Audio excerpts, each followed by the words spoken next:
बहुत बड़ा ऑपरेशन कर दिया बीएलए ने। पाकिस्तान ढह जाएगा इससे क्या? सवाल मेरा ये है भाई। नहीं, पाकिस्तान ढह जाने का मतलब है कि क्या आप कह रहे हैं कि बलूचिस्तान आजाद हो जाएगा, अलग हो जाएगा? हाँ। जब तक ईरान का मसला हल नहीं होता तब तक नहीं होगा। ईरान का क्या एंगल है इसमें सर? बलूचिस्तानी जो है ईरान में भी हैं, अफगानिस्तान में भी हैं, पाकिस्तान में तो है ही और बलूचिस्तान में। तो इसलिए जो है अभी ईरान का इशू जो है, इजराइल ईरान, इजराइल अमेरिका, वो इशू हल होना है। उसके बाद जो है ध्यान बलूचिस्तान पर जाएगा। बहुत लोग कहते हैं पाकिस्तान की किस्मत एक मायने में बड़ी अच्छी है, उसकी ज्योग्राफिकल लोकेशन। अंग्रेजी में इसको मैंने सुना, कई बड़े ज्ञानी लोग जो हैं वो कहते हैं रेंट सीकिंग। ये किराया खाता है जिस जगह पे बैठा है उस जगह का। दुनिया की हर महाशक्ति को इसकी जरूरत है, उस पैसेज की जरूरत है जहां ये बैठा हुआ है, और उसका इंटरेस्ट है कि ये टूटे ना। देखिए, एक कहावत है ना कि पाकिस्तान की सेना के बारे में कहा जाता है कि भाड़े की फौज करेगी मौज।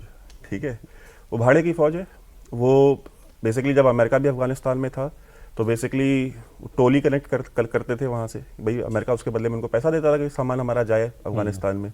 क्योंकि अमेरिका के साथ एक प्रॉब्लम ये है कि वो दुनिया में कहीं भी लड़ाई लड़े, वो उनका सोल्जर जो च्युइंगम खाएगा ना, वो च्युइंगम भी अमेरिका से आएगा। वो लोकली कुछ भी नहीं लेते। चलिए, पैसा सारा उनकी अपनी इकोनॉमी में घूमता है।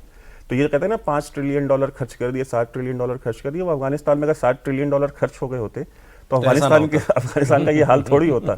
लेकिन वो चूंकि सब कुछ च्युइंगम तक अमेरिकन कंपनी से ही लिया जाता है और वहीं पे लिया जाता है जहाँ माल सिर्फ डंप होता है।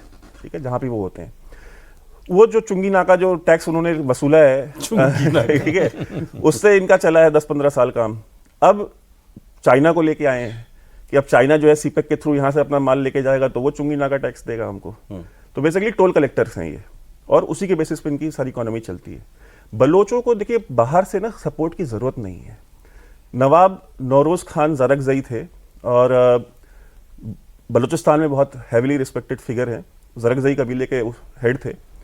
पाकिस्तान की फौज ने उनसे वादा किया, ठीक है, जैसे प्रिंस नवाब ऑफ कलात जो थे, जो खान ऑफ कलात थे, उनके भाई और उनके बच्चे जो चढ़े थे पहाड़ पे, उनसे वादा किया था कि कुरान पे हाथ रख के कसम खाई कि आप नीचे आ जाइए, हम आपके साथ रिकन्सिलिएशन करेंगे, हम आपको कुछ ऑटोनॉमी दे देंगे, हम बातचीत करते हैं।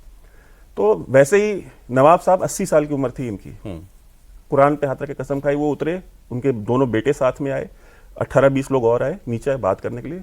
उनको नवाब नौरोज खान के सामने उनके सारे दोनों बेटों को और बाकी के लोगों को फांसियां दी इन्होंने। नवाब साहब ने कुरान पे हाथ रख के कसम खाई थी, हम आपके साथ रिकन्सिलिएशन करेंगे।